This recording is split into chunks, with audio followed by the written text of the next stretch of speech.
Olá pessoal, boa tarde. Meu nome é Valdir Bittencourt Júnior, eu sou advogado e professor no ensino superior no curso de Direito. Hoje eu quero fazer com vocês um bate-papo em relação à questão da medida provisória 927. Vejam, essa medida ela é extensa, tá? Ela não foi revogada na sua totalidade, apenas a MP 928, a medida provisória 928, revogou o artigo 18 da MP 927, então demais itens continuam tendo a sua validade, tá? Por ser uma MP de certa forma extensa, tem bastante itens ali dentro, então talvez eu tenha que fracionar esse vídeo, né? Não consiga esgotar tudo num vídeo só, senão vai ficar muito pesado, né? O que a gente tem que se atentar? Primeiro, o artigo 3º trouxe vários assuntos a serem abordados na MP 927. Tá? Então eu estou falando de teletrabalho, eu estou falando de férias individuais, eu estou falando de férias coletivas, eu estou falando de banco de horas, eu estou falando da suspensão do pagamento do depósito da questão do FGTS, eu estou suspendendo algumas fiscalizações administrativas em relação à segurança do trabalho, né? Eu estou falando ali da questão da suspensão do contrato de trabalho por um prazo de 4 meses. Então ali eu tinha várias situações, vários itens ali, né? A utilização de feriados também, no caso, né? Banco de horas e feriados também.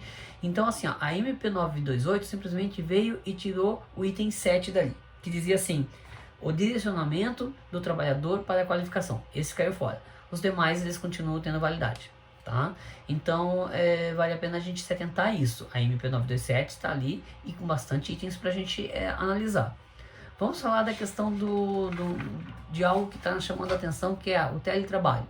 Vejam, quando a gente fala de pegar um funcionário, um empregado que foi contratado para laborar presencialmente, e eu falo na transferência, na alteração desse contrato, eu me remeto lá na questão dos institutos da alteração contratual, e eu sei que precisa ter essa anuência também do empregado, porque senão pode de certa forma até configurar, né, uma alteração lesiva para o funcionário. Então eu preciso ter anuência, preciso ter a vontade tanto do empregador quanto do empregado.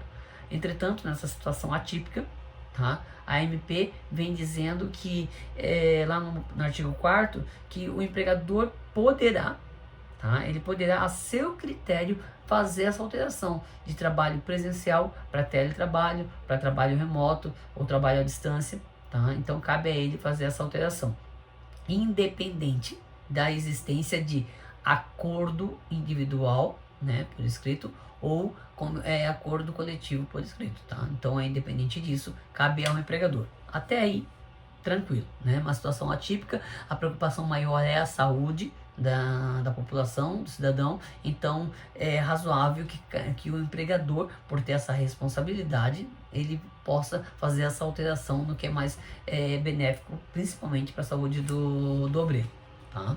Então isso é bem importante. Essa notificação por parte do empregador deve existir com uma antecedência mínima de 48 horas, isso está lá no parágrafo 2º do artigo 4º, tá? Eu quero trazer aqui, importante a gente colocar que quando eu desloco, eu transfiro, eu faço essa alteração desse contrato presencial, dessa situação de presencial para teletrabalho, ou remoto, ou à distância, pode ser que esse obreiro lá no local onde ele vai estar laborando, que lá não tenha uma infraestrutura, que não tenha um equipamento, que não tenha serviços disponíveis, e aí cabe a quem arcar com isso, tá? Essa situação está prevista na própria MP, e ele vem dizendo que, veja, lá no parágrafo 4º, na hipótese de um empregado não possuir os equipamentos tecnológicos e a infraestrutura necessária e adequada à prestação de teletrabalho, do trabalho remoto ou trabalho à distância, o empregador poderá fornecer os equipamentos ou serviços e pagar essa infraestrutura, né? E deverá ainda pagar essa estrutura, que não irá caracterizar como verba de natureza salarial. Então, nós não vamos entrar aqui nas questões de verbas salariais ou não, mas por que a lei traz claro isso? Porque quando se fala de verbas salariais, existem alguns reflexos que deverão ser pagos também. Então, a MP está dizendo, olha, trabalhador. Se você vai trabalhar agora no regime, se você vai trabalhar na sua casa, se você não vai mais trabalhar presencialmente e o empregador vai pagar um equipamento, ou vai colocar em comodato, ou vai pagar um serviço de internet, que a sua internet é muito pouca capacidade, vai aumentar, depois essa ajuda, né, esse valor que ele está pagando para que o serviço ocorra, não vai ter natureza salarial. Tá? Então é por isso que a MP já vem trabalhando essa parte aí. E também tem lá o parágrafo 5º do artigo 4º, que me chamou bastante a atenção, porque do nada, numa MP que é para falar de uma questão de empregado e empregador, tá? A MP traz lá no parágrafo 5º, ela vem falando, perdão, no artigo 5º, ela vem falando de estagiários. Tá? Olha, estagiário tem uma lei própria, né, a 11.788, e o estagiário ele tem uma relação de trabalho e não de emprego, dentro do direito do trabalho. Tá? Relação de trabalho é uma coisa, relação de emprego é outra, é bem diferente. Tá? São situações jurídicas diferentes. Então, quando lá no artigo 5º ele vem dizendo o seguinte, eu vou ler para vocês, ó, se vocês estiverem acompanhando aí. Fica permitida a adoção do regime de teletrabalho, trabalho remoto ou trabalho à distância para estagiários e aprendizes nos termos do disposto nesse capítulo. Começa a ficar confuso. Por quê? Porque dá a impressão que tudo que eu tenho dentro dessa MP eu vou poder também aplicar nesse momento para o estagiário.